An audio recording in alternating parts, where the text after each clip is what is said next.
తారక రామారావు గారు ఎటువంటి గొప్ప పేరు తెచ్చారో, ఇవాళ తెలుగు జాతికే వారు ఎంత గొప్ప నటులుగా ఉండి ప్రపంచవ్యాప్తంగా తెలుగువారి ఆత్మగౌరవాన్ని నిలిపిన నందమూరి తారక రామారావు గారి ఇంట్లో నుంచి హరికృష్ణ గారి మనవడు నందమూరి తారక రామారావు గారి ముని మనవడు రామ్కి మా మూవీ ఆర్టిస్ట్ అసోసియేషన్ నుంచి శుభాకాంక్షలు తెలియజేస్తున్నాం. మీరు చేసే ఈ ప్రయత్నం పెద్ద హిట్ అవ్వాలని, మీరు మరిన్ని మంచి సినిమాలు చేయాలని కోరుకుంటూ సెలవు తీసుకుంటున్నాను. థ్యాంక్ యూ మాదల్ రవి గారు, థ్యాంక్ యూ సో మచ్. అలాగే ఇప్పుడు Telugu film producer council treasurer Ram Satyanarayana గారిని మాట్లాడవలసిందిగా కోరుతున్నాను. ఎన్టీఆర్ అంటేనే ఒక వైబ్రేషన్. ఎన్టీఆర్ వీరాభిమానులు అప్పటి నుంచి ఇప్పటి వరకు అలాగే ఉన్నారు. కాబట్టి తరం మారినా అభిమానులు మారలేదు. ఈ సినిమా సూపర్ డూపర్ హిట్ అవుద్ది. ఎందుకంటే మా వైవే చౌదరి గారు చెయ్యి చాలా మంచిది. ఆయన ఎవరి మీద చేయెత్తే అటు సూపర్ స్టార్ అవుతారు. అటువంటి గొప్ప సినిమా ఈవేళ ప్రారంభించడం అంటే మాకు ఆనందంగా ఉంది. All the best Shri Y V Chowdary garu and hero Ram garu. Thank you. Next film employees federation president, Chitrapuri hills president Shri Vallabhaneni Anil Kumar garu. Nandamuri యువతరం హీరో రామ్ గారికి Congratulations and heartiest welcome to you. So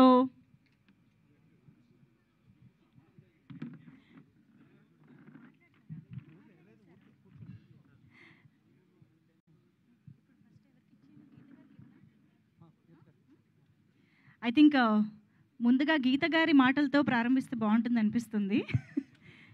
so new talent road set producer Yelamanchili Geetha garu please. Hello, ఈ కార్యక్రమానికి విచ్చేసిన లోకేశ్వరి గారు, భువనేశ్వరి గారు, పురంధరేశ్వరి గారు,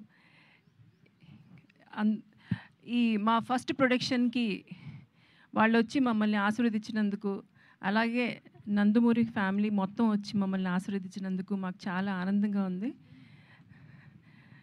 అండ్ వీ హోప్ మీ అందరి wishes మాకు ఉంటాయని, మా ఈ ఫస్ట్ ప్రొడక్షన్ వెరీ సక్సెస్ఫుల్గా మేము రిలీజ్ చేస్తామని. And we hope everything goes well. Thank you so much. Thank you so much ma'am. Sir మీరు లాస్ట్, మీ నుంచి మేము చాలా విషయాలు తెలుసుకోవాలి కాబట్టి. Yes, for the first time media ముందు, ఆడియన్స్ ముందు మాట్లాడబోతున్నాం. మన వీణారావు మాటలు ఇప్పుడు వినేద్దాము. అందరికీ నమస్కారం. ఇక్కడికి పిచ్చేసిన ప్రతి ఒక్కరికి, ప్రతి గెస్ట్లకి అండ్ మీడియా వాళ్ళందరికీ నా నమస్కారాలు. ఇక్కడికి మెయిన్గా ఉమెన్ ఎంపవర్మెంట్తో స్టార్ట్ అయింది మా ప్రోగ్రామ్. లోకేశ్వరి గారు, పునందేశ్వరి గారు అండ్ భువనేశ్వరి గారు ఇలా వచ్చి మాకు బ్లెస్సింగ్స్ ఇవ్వడం అనేది చాలా ఆనందంగా ఉంది మా అందరికీ. And we wish we come up with a good film. మా ఆడియన్స్ అందరికీ ఒక మంచి ఫిలిం ఇచ్చి and me blessings and support మాకు ఎప్పుడు ఉండాలి. And thank you so much. Thank you so much and all the very best Veena Rao. Thank you. And yes, మరి స్వర్గీయ నందమూరి తారక రామారావు గారి ఆశీస్సులతో, ఈరోజు నందమూరి కుటుంబ సభ్యులందరి ఆశీస్సులతో ఈ జర్నీని స్టార్ట్ చేస్తున్నటువంటి నందమూరి తారక రామారావు మాటలు ఇప్పుడు వినేద్దాము. Can we hand over the mic to yes. శుభోదయం అండి. శుభోదయం అండి. మమ్మల్ని ఆశీర్వదించడానికి మా ముహూర్తం షాట్ కార్యక్రమానికి విచ్చేసిన ప్రతి ఒక్కరికి ధన్యవాదాలు. మా ముత్తాత నందమూరి తారక రామారావు గారు, ఆయన పక్కనే నిలబడి చూస్తున్న మా తాత నందమూరి హరికృష్ణ గారు, మరియు మా నాన్న నందమూరి జానకిరామ్ గారి ఆశీస్సులు ఎప్పుడూ నాతో ఉంటాయని నేను నమ్ముతాను. దివి నుండి వారు ఇవాళ ఈ కార్యక్రమాన్ని చూస్తూ సంతోషిస్తారని నేను నమ్ముతున్నాను. నేను వేయబోయే మొదటి అడుగుకి మా తాతలు, మా అమ్మమ్మలు, మా బాబాయిలు, నా మొత్తం కుటుంబం అందరి ఎంకరేజ్మెంట్ ఉండడంతో నాకు చాలా ఆనందంగా ఉంది. ఈ ఫంక్షన్కి వచ్చి మంచి మనసుతో పూజ చేశారు మా నాన్నమ్మ నందమూరి లక్ష్మి గారు. Thank you so much Nani. అలాగే ఈ ముహూర్తం షాట్కి డైరెక్షన్ చేసిన మా అమ్మమ్మ లోకేశ్వరి గారికి, కెమెరా ఆన్ చేసిన మా అమ్మమ్మ పురంధేశ్వరి గారికి, క్లాప్ కొట్టిన మా అమ్మమ్మ భువనేశ్వరి గారికి నా హృదయపూర్వక ధన్యవాదాలు తెలియజేసుకుంటున్నాను. మా ముహూర్తం షాట్కి డైరెక్టర్ ఆఫ్ ఫోటోగ్రఫీ బాధ్యతలు నిర్వహించిన మా తాత నందమూరి మోహన్ కృష్ణ గారికి, స్క్రిప్ట్ అందించిన మా అత్త సుహాసిని గారికి నా మనఃపూర్వక ధన్యవాదాలు తెలియజేసుకుంటున్నాను. ఈ ప్రాజెక్ట్ అనౌన్స్ అయినప్పటి నుంచి ఈ ప్రాజెక్ట్కి సంబంధించిన వార్తలు విశేషాలన్నీ ప్రజలకి అందజేస్తున్నందుకు మీడియా మిత్రులందరికీ ధన్యవాదాలు. ముఖ్యంగా నాకు ఈ అవకాశం ఇచ్చి నన్ను ఇప్పటిదాకా గైడ్ చేస్తూ వచ్చినందుకు మా డైరెక్టర్ వైవిఎస్ గారికి థ్యాంక్ యూ సో మచ్ అన్న. నేను నటుడిగా మీ అందరికీ పరిచయం అయినప్పటి నుంచి నాకు మీరు ఇచ్చిన ఎంకరేజ్మెంట్, ఆ లవ్, ఆడియన్స్ ఇచ్చిందంతా I'm forever grateful for that. ముఖ్యంగా మాకెప్పుడు ఇంత ప్రేమిస్తూ మాకెప్పుడు తోడుగుండే మా నందమూరి అభిమానులందరికీ నేను ఎప్పటికీ రుణపడి ఉంటాను. మీరిచ్చే ఈ ప్రేమ, ఈ ఎంకరేజ్మెంట్ ఇదంతా నాకు బలమైన నన్ను ముందుకు నడిపిస్తుందని నేను నమ్ముతున్నాను. Thank you so much. Thank you so much and all the very best to you Nandamuri Taraka Ramarao గారు. Wishing you a beautiful journey with this film and in the career also. Thank you so much. And yes, మరి శ్రీ విశ్వవిఖ్యాత నట సార్వభౌమ శ్రీ నందమూరి తారక రామారావు గారి భక్తుడు director YVS Chowdary గారిని ఇప్పుడు మాట్లాడవలసిందిగా రిక్వెస్ట్ చేస్తున్నాము. ఈరోజు ఎప్పటికీ నేను నా జీవితంలో ఎప్పటికీ మర్చిపోలేని రోజు అండి. ఎందుకంటే నాకు నందమూరి తారక రామారావు గారి యొక్క ఈ ప్రదేశం అంటే నాకు ఒక పుణ్యక్షేత్రము, ఒక దివ్యమైన స్థలము, ఒక పవిత్రమైన స్థలం కింద, ఒక శక్తినిచ్చే స్థలం కింద నేను ఎప్పుడు భావిస్తూ ఉంటాను. నేనే కాదు, ప్రపంచవ్యాప్తంగా ఉన్న నందమూరి అభిమానులు, రామారావు గారి అభిమానులు ఎవరైతే ఉన్నారో, నా ముందు జనరేషన్ కావచ్చు, నా జనరేషన్ కావచ్చు, నా తర్వాత జనరేషన్ కావచ్చు, వాళ్ళందరికీ కూడా ఇక్కడికి వస్తే ఒక రకమైన వాళ్ళకున్న కష్టాలు చెప్పుకొని, వాళ్ళకున్న బాధలు చెప్పుకొని, వాళ్ళకున్న ఆనందాన్ని ఆయనతో చెప్పుకుని ఒక రకమైన ఒక మెడిటేషన్ లాంటిదన్నమాట. అంటే అవన్నీ తీరే ఒక సమస్యలకి సొల్యూషన్ దొరికే ఒక ప్రదేశంలాగా నిజంగా భావిస్తాం మేమందరం, రామారావు గారిని దైవంగా భావించే మాలాంటి అభిమానులందరం. అలాంటి ప్రదేశంలో ఒక ఎన్టీ రామారావు గారు, నేను ఎప్పుడు జోహార్ జోహార్ అనేది నా నోట్లోంచి రాదు. ఆయన మనలో ఉన్నారు, మాతో ఉన్నారు. మరణం లేని జననం, రామకృష్ణ గారు చెప్పినట్లుగా, మేమందరం భావిస్తున్నట్లుగా ఆయన ఎప్పుడు మనతో ఉన్నారు. తెలుగు జాతి ఉన్నంత వరకు ప్రతి వ్యక్తిలోనూ ఉంటారు, చరిత్రలో ఉన్నారు. రాయబోయే చరిత్ర ప్రతి చరిత్రలోని ప్రతి పేజీలోనూ ప్రతి పంక్తిలోనూ ఉంటారు ఆయన. సో మేము ఎప్పుడు అలాంటి ఒక ప్రదేశంలో ఆయన 4వ తరానికి చెందిన, మళ్ళీ ఆయన పేరుతో 3 అక్షరాలతో, ఆ పవర్ఫుల్ 3 అక్షరాలతో ఆయన మనవడు తాతయ్య గారి పేరుని ఎంతో ప్రేమ, అనురాగం, ఆప్యాయతలతో పెట్టుకున్న ఆ పేరుని పెట్టుకోవడం అంటే అది ఈజీ కాదు. ఆ పేరును పెట్టుకున్న వ్యక్తి, పెట్టుకోవడం అంటే మళ్ళీ అది ఫైన్ ఆర్ట్స్లోనే రాణించాలి. చాలామంది పెట్టుకుంటారు పేర్లు, మళ్ళీ ఫైన్ ఆర్ట్స్లో రాణించాలి. ఆయన ఏ ఫైన్ ఆర్ట్స్లో అయితే రాణించారో ఆ ఫైన్ ఆర్ట్స్లో రాణించాలి. పుట్టినప్పుడు పెట్టుకుంటాం, పెరిగి పెద్దయిన తర్వాత ఆ ఫైన్ ఆర్ట్స్ ఆయనలో కనపడాలి. అలా కనపడిన ఆ అబ్బాయి నా కళ్ళల్లో పడతాం.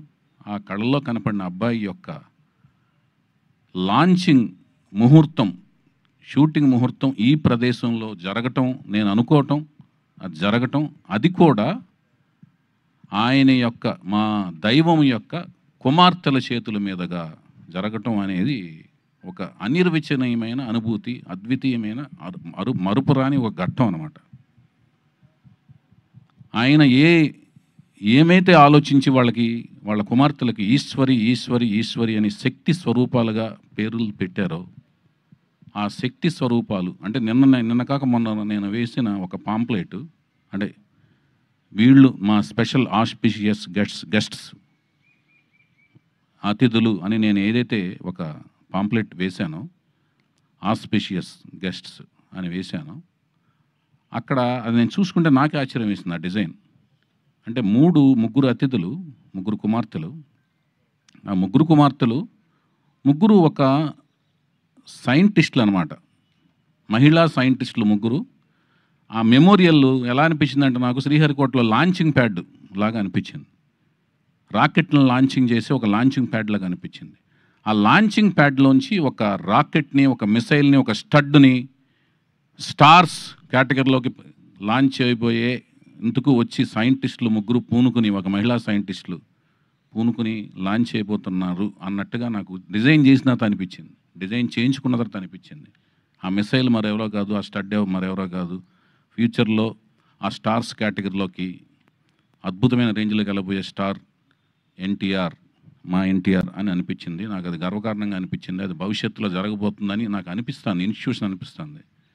ఇదంతా ఎందుకు అనిపిస్తుంది అంటే దానికి విశేషమైన కృషి విశిష్టమైన కృషి, కావాల్సినంత కసి తనలో ఉన్నట్టుగా నాకు అనిపించింది.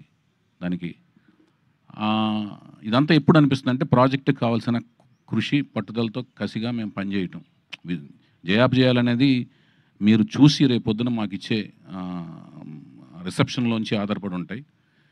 సో వాళ్ళ ముగ్గురు రామారావు గారి ముగ్గురు కుమార్తెలు, వాళ్ళ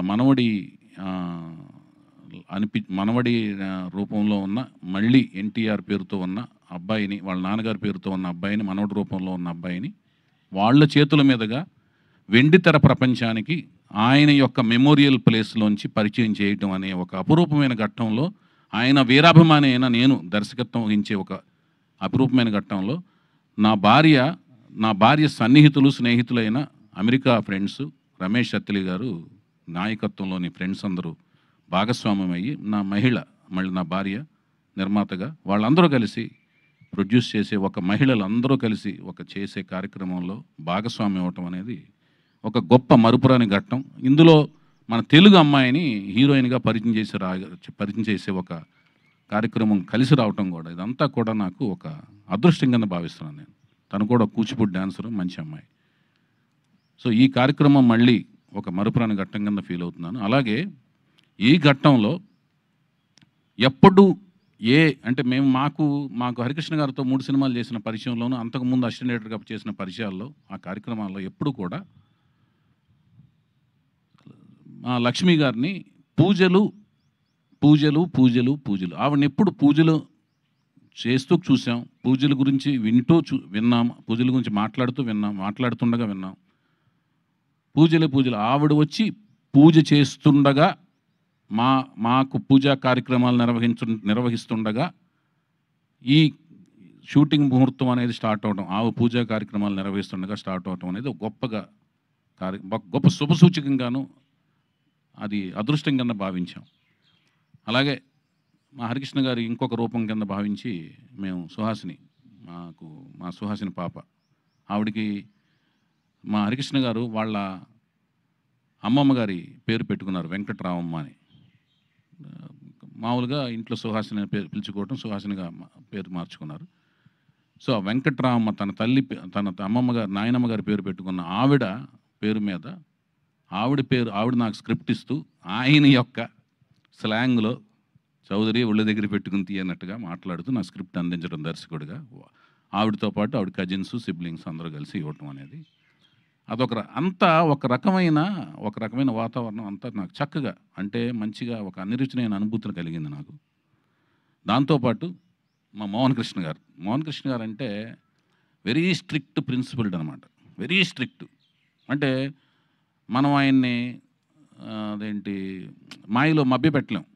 మనం మభ్య పెడతాం అనుకుని తెలిసేలోపు స్ట్రిక్ట్గా మారిపోతుంటారు. ఆయన్ని అసలు మభ్య పెడతాం కష్టం. అలాంటి ఆయన్ని ఒక షాట్గానే అడిగిస్తే ఆయన దేవుళ్ళు ఒప్పుకోవటం, ముహూర్తం షాట్గా ఆయన డిఓపి కింద మాకు చేసుకోగలగటం. అంటే రామారావు గారిని డిఓపిగా చేసిన ఆయనతో మా ముహూర్తం షాట్ చేసుకుని మళ్ళీ మనవడి యొక్క ముహూర్తం షాట్కు డిఓపిగా ఆయన చేసే విచిత్రమైన ఒక అనిర్వచనమైన సంఘటనలు ఆయన లాక్ చేసుకోగలగటం ఇవన్నీ కూడా ఒక అన్ని విచిత్రంగా జరిగినాయి. అలాగే ఎక్కడో ప్రపంచంలో ఒక టూర్లో ఉన్నారు మా రామకృష్ణ గారు. మాకు నందమూరి అభిమానులందరికీ ఒక ఆక్సిజన్ లాంటి ఆయన.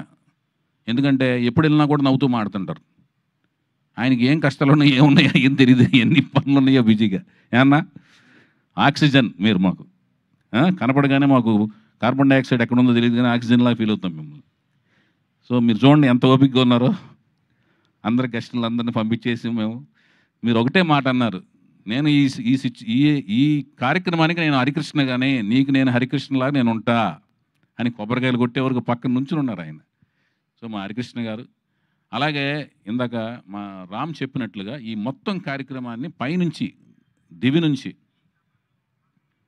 మా నందమూరి అంటే లక్ష్మయ్య చౌదరి గారు, వెంకటరామ గారు మాకు తెలిసిన, ఆ తర్వాత జనరేషన్లో అయిన మా రామారావు గారు, పక్కనే త్రివిక్రమరావు గారు, ఆ పక్కనే నుంచుని చూస్తున్న సాయికృష్ణ గారు, మా హరికృష్ణ గారు, ఆ పక్కనే ఉన్న మా జానకిరామ్ గారు, ఆ పక్కనే ఉంచిన మా తారకరత్న గారు, అందరూ ఈ కార్యక్రమాన్ని చూస్తూ పులకించిపోతుంటారు. వైవిఎస్ చౌదరి మన కుటుంబ అభిమాని సరదాగా మంచిగా కష్టపడి సినిమా తీస్తున్నాడు మనోడితో, నందమూరి తారక రామారావుతో అని. అలాగే ఈ మన సినిమా అనుకున్న కాడి నుంచి అందరి ఆశీస్సులు ఉన్నాయి, అందరు కుటుంబంలోని అందరి ఆశీస్సులు రకరకాల, అందరూ కుటుంబంలోని తను చెప్పినట్టు తన తాతయ్య వరుస అయ్యేవాళ్ళు అందరూ యంగే, కానీ తాతయ్య వరుస అవుతారు. ఎందుకంటే తను 4th జనరేషన్లో ఫస్ట్ పెద్ద కిడ్డు, జానకిరామ్ గారు 3rd జనరేషన్లో పెద్ద కిడ్డు, ఇతను 4th జనరేషన్లో పెద్ద కిడ్డు. సో అందరూ పాపం ఇతను యంగ్, తొందరగా యంగ్, వాళ్ళు తొందరగా ఓల్డ్ లాగా కనపడతారు, కానీ అందరూ యంగే. తాతయ్య వరుస అయ్యే వాళ్ళు అందరూ సపోర్ట్ ఉంది. అందుకనే ఈరోజు చూసుంటారు ఎంతమంది అన్ని జనరేషన్స్ వాళ్ళందరూ వచ్చారు, ఫ్యామిలీ కుటుంబీకులు అందరూ వచ్చారు. అలాగే బాబాయ్ జనరేషన్స్ అందరూ కూడా సపోర్టు ఇచ్చారు. వాళ్ళు ఎలా ఉండాలి, మోరల్స్ ఎలా ఉండాలి, సినిమా ఫీల్డ్ ఎలా ఉండాలి, వాళ్ళ ఎక్స్పీరియన్స్లు చెప్పి ఇతను ఎలా మెలగాలో చెప్పారు. తాతయ్య వరుస వాళ్ళు వాళ్ళ ఎక్స్పీరియన్స్లు చెప్పి ఎలా మెలగాలో చెప్పారు. వాళ్ళందరూ కూడా బిజీ షెడ్యూల్స్లో ఉన్నారు.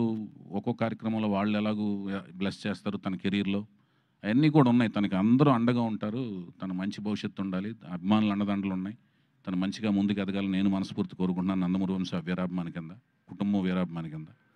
సో ఇవన్నీ పక్కన పెడితే సినిమా ఏం తీయబోతున్నాం, ఒక తెలుగు సాహిత్యం, తెలుగు సంప్రదాయం, హైందవ సంప్రదాయం, హైందవ సంస్కృతి మీద కీరవాణి గారి కాంబినేషన్లో, చంద్రబోస్ గారి సాహిత్యంతో, బుర్రా సాయిమాధ గారి యొక్క పదునైన మాటలతో, చక్కటి నేటివిటీ మాటలతో నేను నా సాయశక్తుల ప్రతి సినిమా వచ్చినట్టు అప్డేట్ అవుతూ మంచి కథ తయారు చేసి కష్టపడి, నా సాయశక్తుల కష్టపడి మంచి కథను తయారు చేశాను.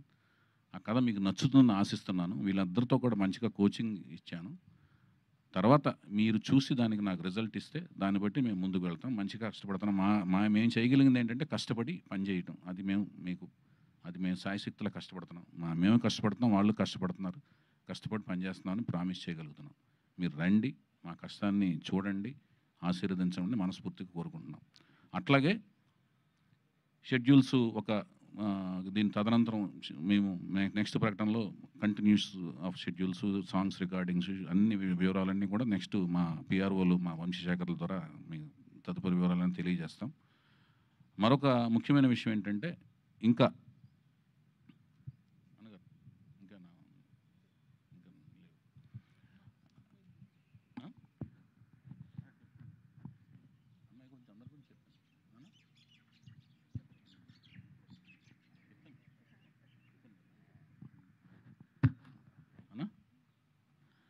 అది అందరూ రావటం అనేది ఇంకా అంతా.